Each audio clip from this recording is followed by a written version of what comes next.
Paz e luz, paz e amor, vocês estão sintonizados com a RAM. Eu sou seu radialista Aroni. Estamos lendo o livro O Sublime Peregrino do mestre Ramatiz, psicografado pelo médium Hercílio Mães. Capítulo 24. Jesus e os relatos dos 4 evangelhos. Ramatiz. Assim como o aluno serve-se de sua cartilha escolar para a alfabetização, que depois lhe proporciona o meio de adquirir a cultura e os recursos para o seu êxito pessoal no mundo, o evangelho significa o compêndio ou o código superior do espírito encarnado na Terra, mas difere em sua conjugação comparada à cartilha humana, pois inverte-se o tratamento das pessoas pronominais, eu, tu e ele. Através do evangelho, o homem deve conjugar em primeiro lugar a terceira pessoa, ele ou Deus, depois a segunda, tu ou o próximo, e finalmente eu, a primeira pessoa tradicional no mundo. Modificam-se as razões e o tratamento na conjugação habitual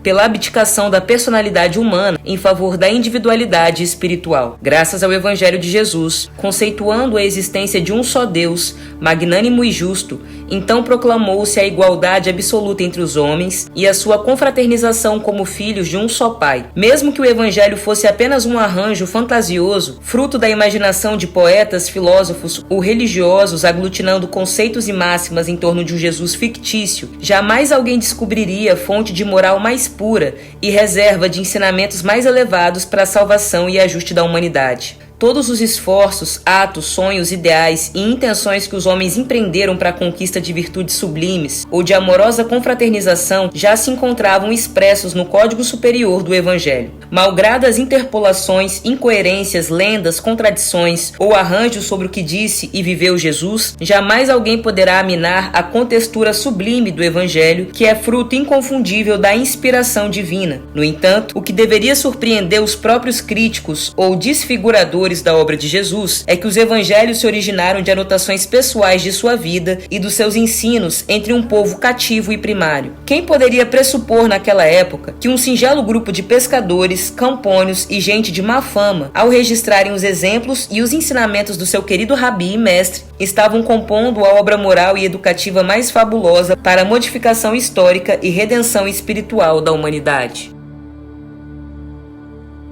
Salve meus irmãos, paz e luz, paz e amor. Gostaria de falar sobre essa reconfiguração nos pronomes que ele falou, que quando você vive uma vida espiritual, o primeiro pronome é ele, Deus, depois tu, o outro, depois eu.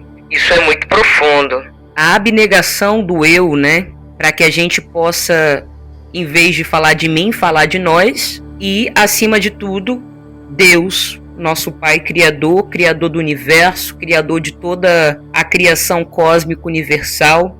Estamos dentro dele agora mesmo, estamos nele, né? Não há nada fora dele, vivemos nele e a separação é uma ilusão.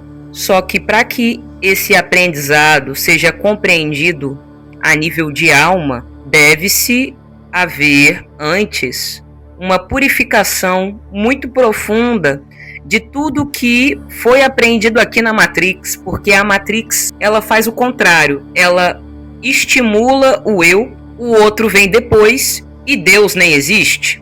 Ah, mas tem religião. Vocês sabem o que eu penso e o que eu sinto sobre o poder religioso atual. Para mim, o poder religioso atual não serve a Deus. Serve mais a Mamon, serve mais ao capitalismo, serve mais à Matrix do que a Deus propriamente dito. Inclusive, para a gente se conectar com Deus, nem de religião a gente precisa. Ela é um instrumento, ela é um meio, mas ela não é necessário para fazer essa conexão, entendeu? Porque, como já foi dito, você já é. A gente já está em Deus. Mas é muito desafiador mesmo, porque isso aqui às vezes parece o inferno, entendeu? Onde é que está Deus? Cadê?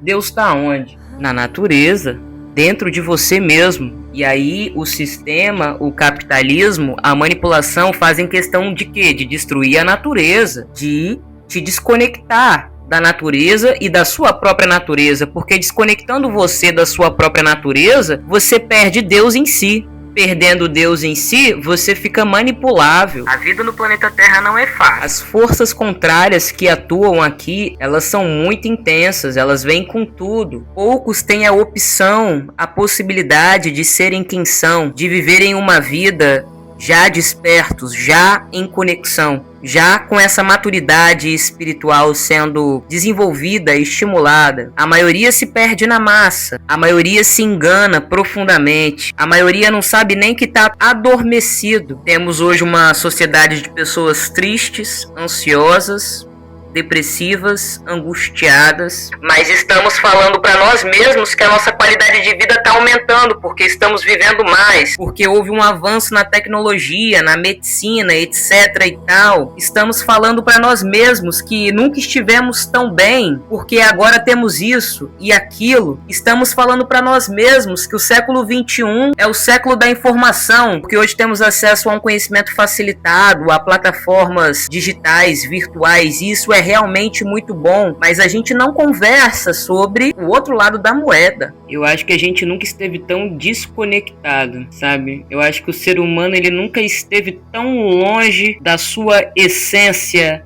divina, da centelha, do Pai Cósmico, da Mãe Divina, e muito se dá também porque a nossa mente está cheia. Não tem mais espaço para o silêncio. A gente não sabe mais ser vazio. E eu me coloco nisso também, porque é algo que eu também estou aprendendo, sabe? Porque no meu caso pessoal, eu tenho feito um trabalho profundo de esvaziamento de emoções de raiva, revolta, mágoa e ressentimento. Só que eu consigo perceber que eu sou o primeiro a ser envenenado por essas emoções negativas que nascem de mim e saem de mim. Então percebam, todos nós precisamos ser esvaziados de alguma coisa e nós nunca estivemos tão cheios. Daí, se a gente vivesse uma vida em alinhamento espiritual, como o mestre Ramatiz nos diz que o evangelho nos conduz, Deus viria primeiro. Então, primeiro a gente louvaria a Deus, o Senhor Universal, nosso Criador, criou essa vida aqui pra gente viver, pra gente aprender. Salve Deus, nosso Pai. Depois viria o outro. Então, eu penso no outro, eu penso em nós. Eu penso, nós temos que estar bem. Todos nós que estamos aqui nesse planeta temos que estar bem, viver uma vida boa, com dignidade. Nós somos irmãos, nós somos iguais. Não existe ninguém maior do que ninguém.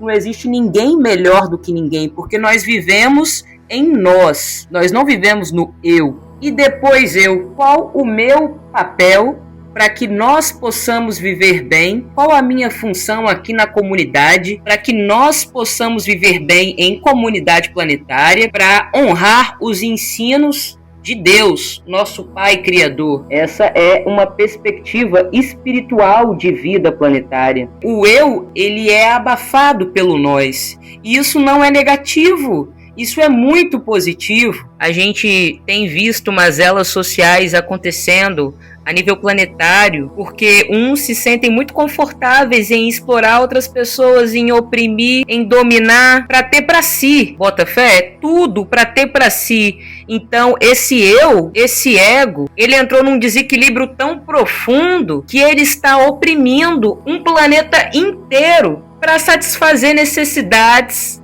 emocionais e psíquicas que eu realmente não sei se são satisfeitas, porque eu acho que tem coisas que são da alma, entendeu? Só a alma resolve, só Deus resolve, só o alimento espiritual resolve, poder e dinheiro não resolve. E nesses últimos tempos eu tenho vivido um despertar espiritual muito profundo. Eu me sinto muito cansado, exausto mesmo, eu choro todo dia. Não tá fácil, mas eu sei que não tá fácil pra ninguém. Bota fé? E tenho sentido muito profundo em mim os impactos das escolhas da humanidade para a própria humanidade, porque é a própria humanidade que vai colher tudo isso mais cedo ou mais tarde, entende? A gente já vem colhendo. É o apocalipse mesmo, bota fé, Armagedon. Rogo ao nosso Pai Criador para que tenha piedade de nós. Profundamente rogo para que a gente encontre o nosso caminho, para que a gente renasça. Mas também tenho consciência de que nem tudo está perdido, porque existe uma nova geração que nesse momento está treinando, está estudando, uma galera que é protegida e que foi enviada pela espiritualidade superior para construir a restauração do planeta. Não falo só das sementes estelares que estão encarnando agora e que estão nascendo agora. Falo de sementes estelares que já estão no planeta, mas em treinamento ainda florescerão com seus frutos. Frutos esses que abençoarão a Terra. Então sim, temos muita dor, temos catástrofes, temos dormências, temos guerra, muita ignorância, mas também temos aqui aqueles que estão a serviço e que estão trabalhando. Muita coisa por vir, muita coisa ainda para acontecer. Eu sou seu radialista Aroni, vocês estão sintonizados com a Rádio Andrômeda. Câmbio desligo.